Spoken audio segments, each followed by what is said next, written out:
So Rob's all worried because I had to start the show today. And you know, it's kind of funny because we were getting ready to do the show and his daughter walks in and we got to sit down and have a great conversation with her.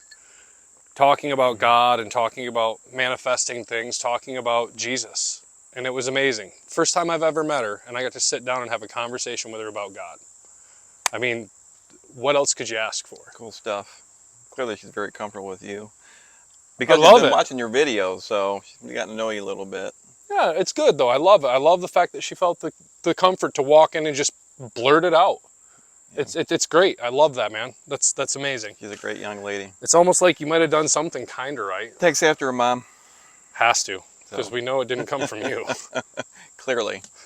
So welcome back to Finding Hope in a Suffering Society. I'm Josh. I'm Rob. We're here to help you Find the beauty in the darkness.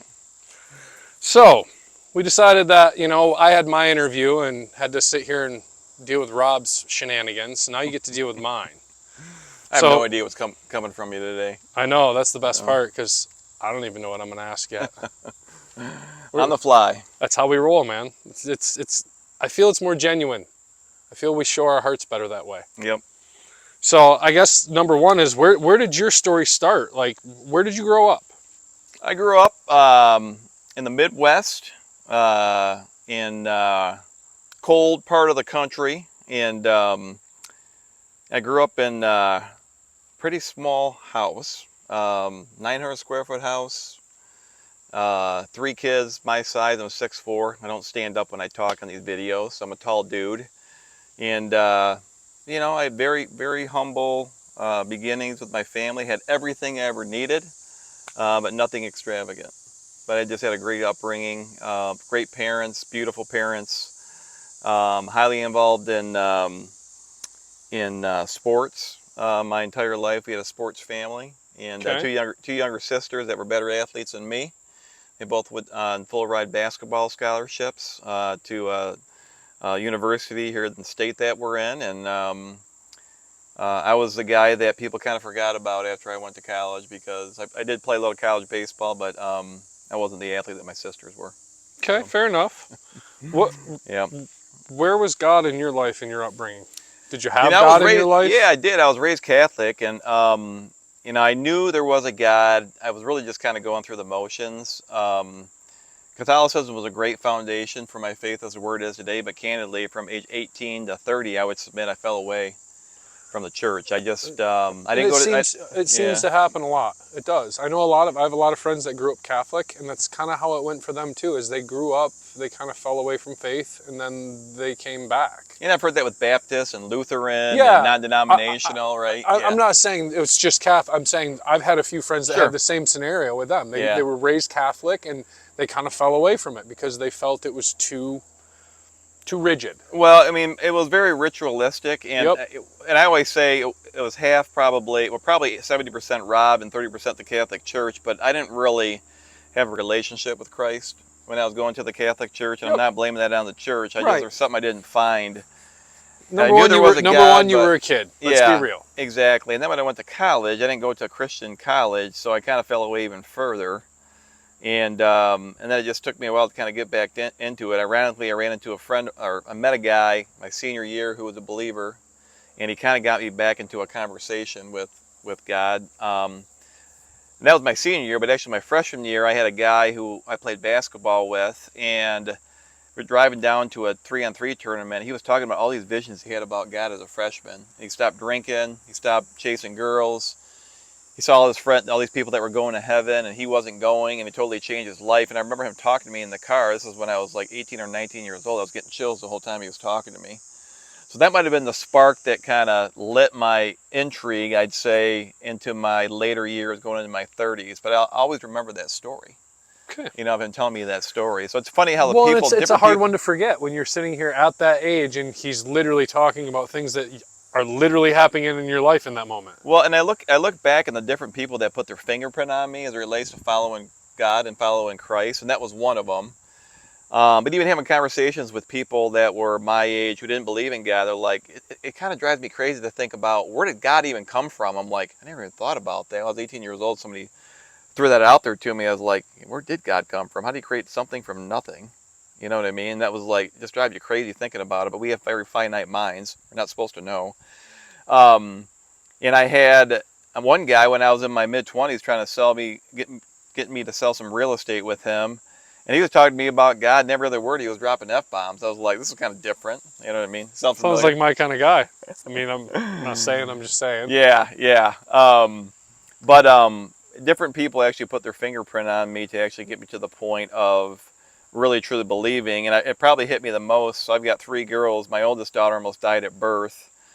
When she was 3 days old. She actually coded right in front of us in the hospital. And the short story is, in the hospital 2 days later, she was actually going downhill very rapidly, and I started talking to the nurse about God, and within minutes she actually pulled out of it. And that was the first miracle I ever witnessed. It probably got me back on the track of realizing how truly real That God maybe you should, is. you know, Yeah. start showing a little more gratitude in your attitude. Yeah, yeah, exactly. And maybe, and I just say not following, but trying to follow, because we always fall short when we follow. But Absolutely. I always say TRI, just like the Trinity. He just wants us to try. You know Yep. what I mean? So, so yeah, that event right there really kind of got me back, and really starting to follow, getting back into church when I was 30. My wife and I went pretty consistently, and candidly, we had started going right before we had the baby because we wanted our kids to be raised with faith.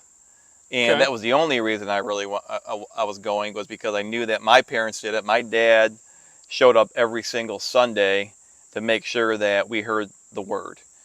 And we talked about it a little bit at home, not a ton, but enough. You know what I mean? But that was enough to have I me. wouldn't know what that's like. See, it's funny because Yeah, we're hearing your story, yeah, how it's the polar opposite from mine. yeah, How do 2 polar opposites come together? yeah. Exactly. That's why we're here today, right? That's what I'm saying. I'm not Yeah. trying to interrupt the story, but I want y'all to think about that for a minute. How does that happen? 2 guys that you've heard his upbringing, nothing like mine, not even remotely close, and yet here we are talking to you about God. That's the most important thing to us. Yep, that's right. Yep.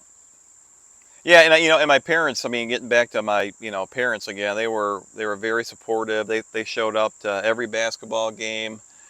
That's really not a stretch either. I mean, I don't remember them missing anything. It might have been a couple here and there. You know what I mean? If I had 3 or 4 o'clock games, but basketball games, they were always there. They were heavily involved with my sisters.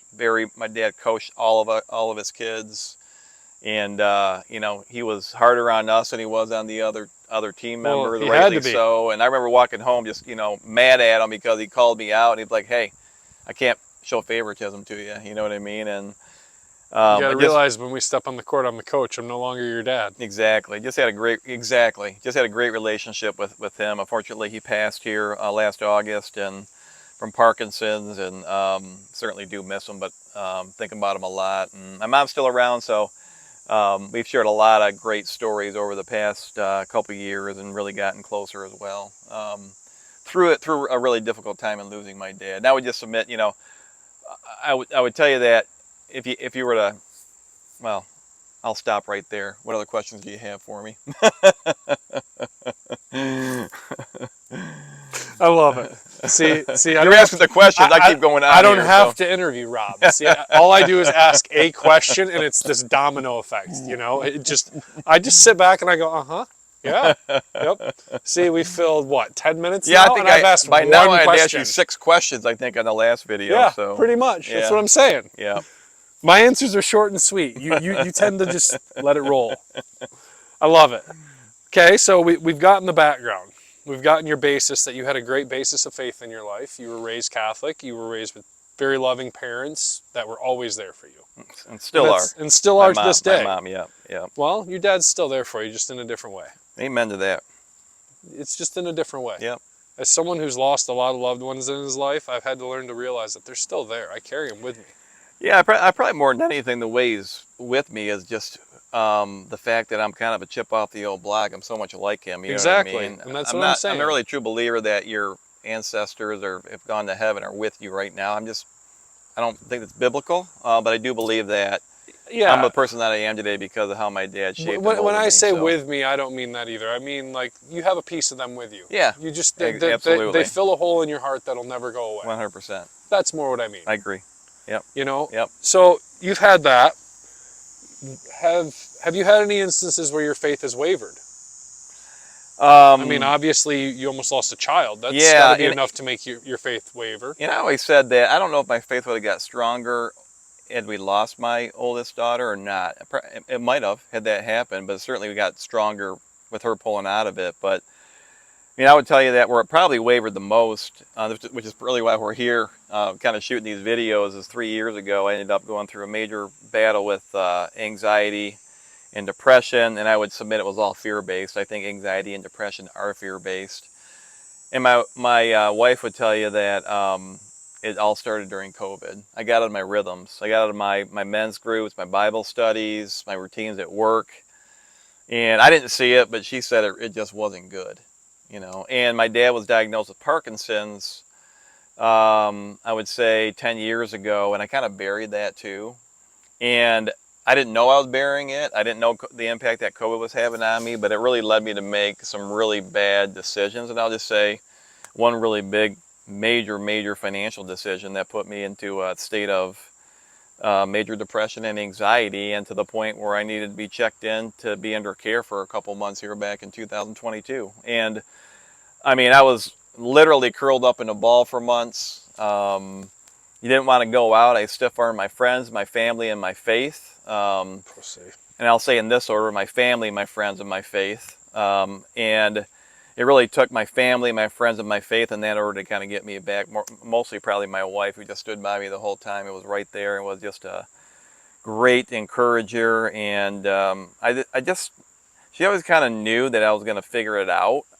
Looking back, I couldn't see it at the time, but without her, I'm not really sure where I'd be today. So I love you, honey, and Well, thanks we for that both support. know where you'd be. You'd probably still be in that rubber room trying to lick your elbow. I mean, let's be honest. Probably, that very well could be. But I mean, I had her there for me. I had friends showing up, trying to pull me out of this. I've used this term a lot in our content, in our video, the pit that I was in, trying to figure out how to get me out of it. I had people coming over to print in my house, up at my fire pit. I had people that were coming to see me when I was under care at a facility here in the Midwest. And I had people that, and when I told the story afterwards, they actually cried because they didn't know that I was in it. And that really kind of hit me. Guys crying because they found out that I was hurting months prior, and they felt that bad for me and didn't know it. I mean, that was really like, wait a minute, what's going on here? Are these guys really care that much? I remember hearing about a friend of mine who was crying about my situation, talking to his brother in Chicago, a real close friend down the street.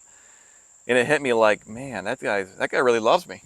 You know what I mean? So those situations just really impacted me to be like, man, I didn't realize how good I had it, even though I thought I had it pretty bad there for about, I would say realistically, really bad in it for 6 months, pulling out of it for like a year and a half. And I met with a friend today. He's like, I see no signs of what you went through 3 years ago today. And I'm like, no, I'm actually on the other side of it. And it's a hard thing to say, but outside of what I put my family through, my daughters, my mom, my dad didn't know what was going on, and my wife, and my friends, and seeing the other side of it, I guess I wouldn't trade it, knowing kind of what the outcome is, because Why would you trade it anyway?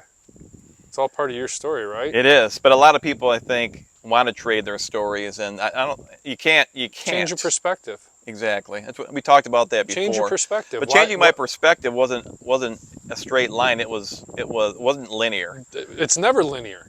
Linear is easy. Yeah. This isn't called heaven, my friend. Exactly. This is called life. But when you're going it's through meant that, to be life. It's meant to be hard. Exactly. And you know what you say? Life is meant to be hard.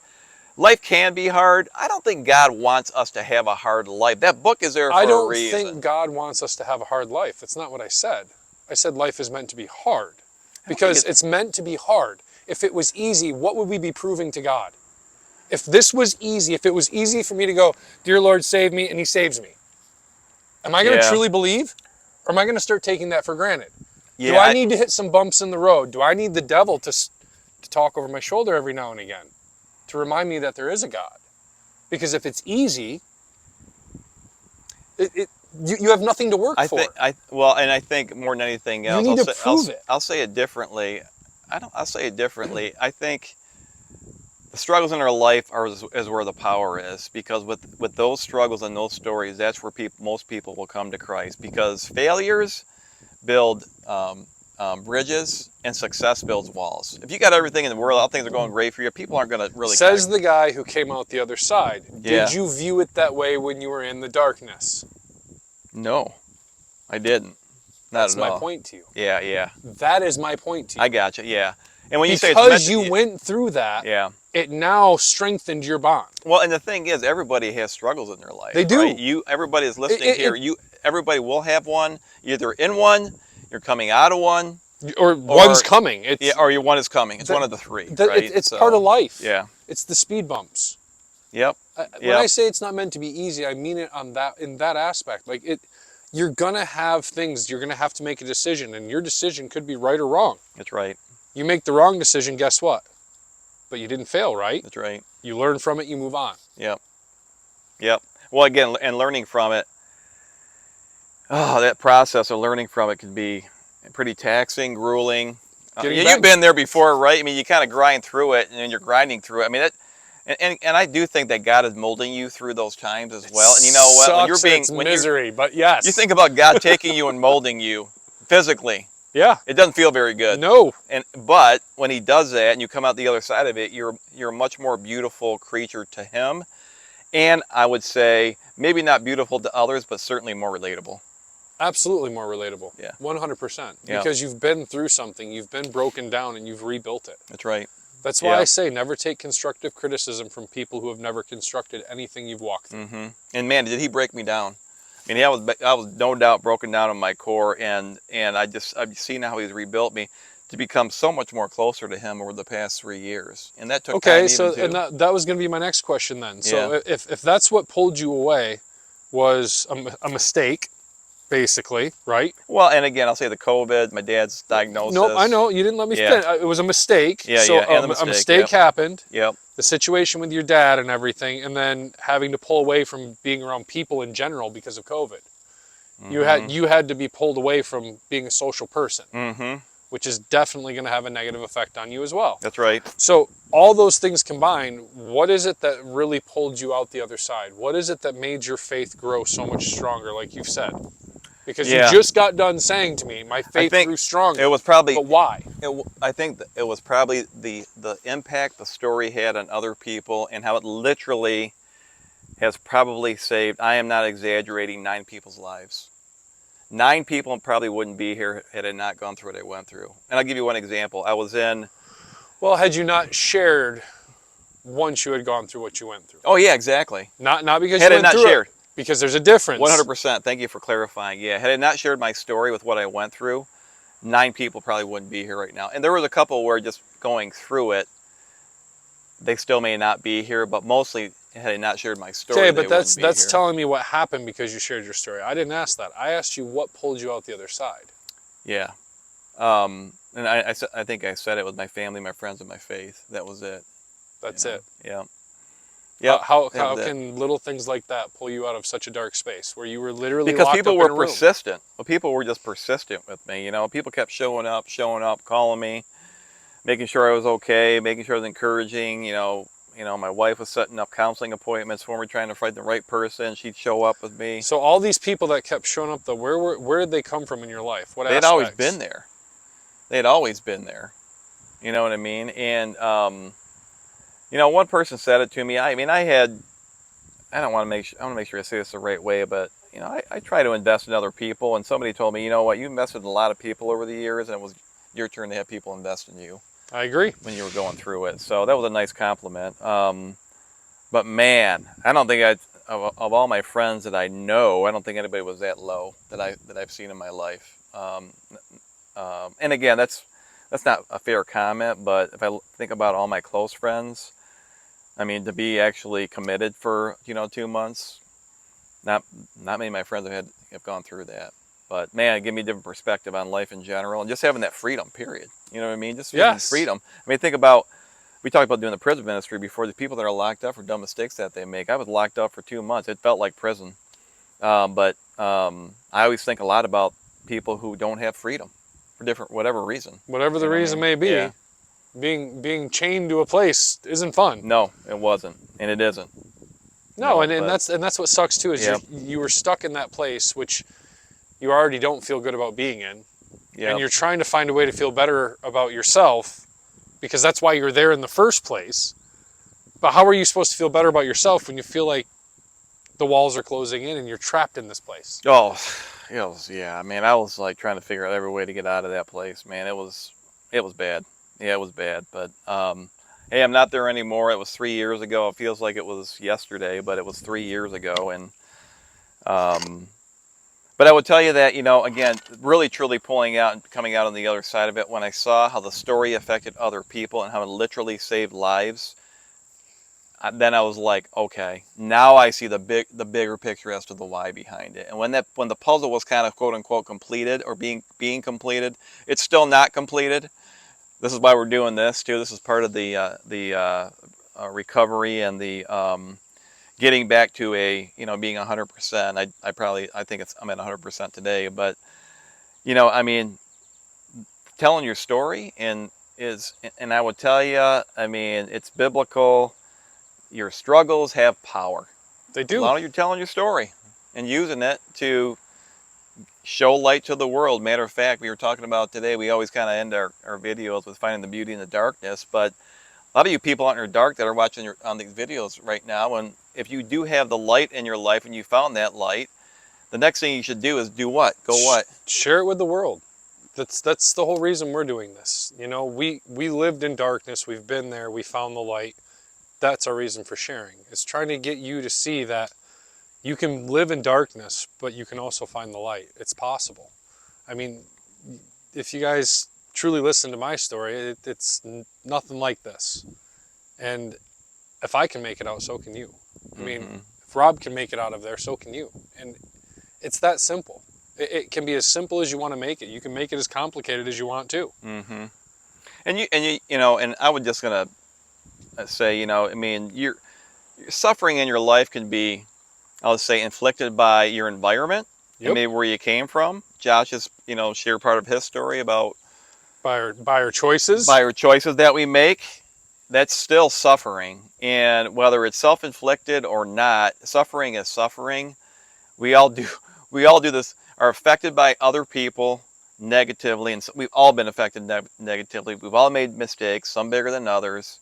But if you use that suffering in your life to go share it with other people and get your story out and relate to other people who probably have similar stories, I guarantee you they've suffered in some way, shape, or form.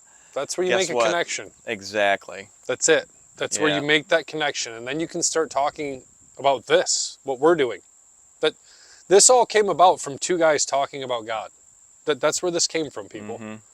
For all of you watching, this came from two guys talking about God and talking about our story and saying, it'd be kind of cool if we could get it out there, maybe show some other people how they can find ways to get better. Yeah. And I do want to add one more thing. I mean, I kind of hired Josh as my spiritual coach, literally, when I was about a year coming out of kind of where I was, because I knew he was an overcomer. I knew that he had this great quote unquote attitude. I knew he wasn't perfect and didn't act like he was perfect. Clearly, listening to him, he ain't perfect. Far from it.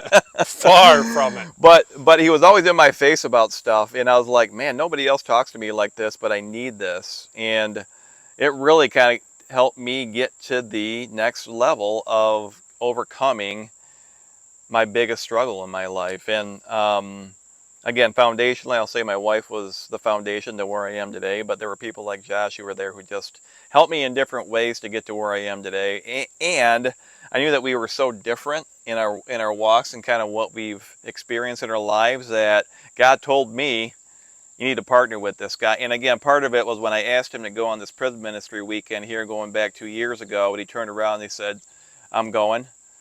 In a half a second, that was when I knew that this guy needed to be my partner. And that was kind of a God thing, kind of putting us together, when I realized that he's the guy I need to kind of partner with to kind of get more of the story out about Christ and his suffering and what he's done for you and the world through some of the stories that we've had in our lives and others that are to come on this show.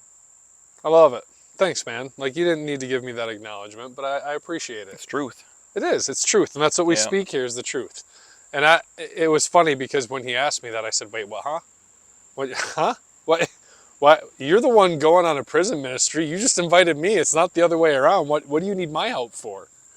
You know, Well, that was I still question it to this day, but it worked. well, that was the other thing too that I didn't share as far as what happened to me when I went. I was asked to go on this prison ministry weekend going back literally 10 years ago, and I always said no way. You know why? Because I was afraid. But when I went through what I went through, all the fear in my life went away. I used to be afraid to fly. I'm not afraid to fly anymore. I used to be claustrophobic.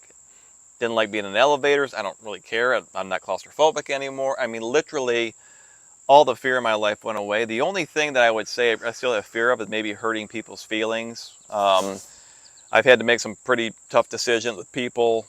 You know, I work at a financial institution. That's hard. But outside of that, I don't really have any more fear in my life. And that's kind of crazy. It's really crazy to have that freedom, live without fear. Isn't it freeing? It is. And I know you're like that too. Yes. You know, and you asked me It's one day. beyond freeing. And you had asked me here, probably going back a year ago, are you afraid to die? And I go, you know what? No. But before I went through what I was. I'm not afraid to die anymore. I used to be afraid to die. Now I'm like, well, there's a heaven. Why am I afraid to die? You know, Sweet. I get to go party for the rest of it. Awesome. What do you mean by party? Hey, you get your version, I get mine. Yeah. So, but living without fear, I mean, it's very freeing, and you just go in knowing that God's with you and your family's with you and your friends are with you, and you just go do your thing. You just learn to stress so much less. Oh my gosh. Yeah. Like, for what? I'm worrying about something I can't control. Why am I going to waste my time on this? Why am I wasting energy on things I can't control? Yep. Let it go and leave it to God. That's all you can do. Let go and let God. Because as long as you're keeping your side of the street clean, as long as you're doing the next right thing, you're going to be fine. The rest will fall into place. It's kind of where we're at. Is we've learned that just doing the next right thing, don't be scared to reach out to people. Don't be scared to help somebody. Ask somebody how their day is. Say hi. Let someone know Jesus loves them.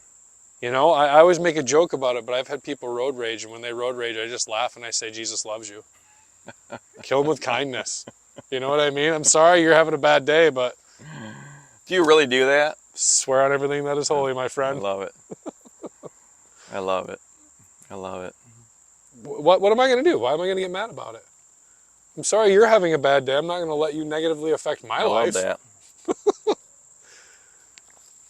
So, I don't know as if I have any other questions for you, my friend. You just kind of literally laid it all out there. I think I asked 3. Yeah. Maybe 4. Yep. Yeah. You made it pretty easy. I figured I'd make it pretty easy for you, and I kind of knew where you're going with a lot of the questions. And again, I didn't have everything prepped. It all just came out as fluid as possible. But again, we appreciate you hearing a little bit more about our respective story. You heard Josh here on Tuesday. And, you know, again, the reason we did this, so you know what is in it for you and why are we even here? And why do we have the right, quote unquote, right to even share more about the suffering in your life and how to overcome it? My hope is that hearing Josh's story and my story gives you more perspective on why we feel we need to get our stories out, with the hopes that you, if you are struggling and suffering, that you don't isolate and you get your stories out too, because that is where the power is. So again, I'm Rob. And I'm Josh. And we're here to help you find the beauty in the darkness. And if you found the light, please share it with the world. We'll see you in the next video. See you guys.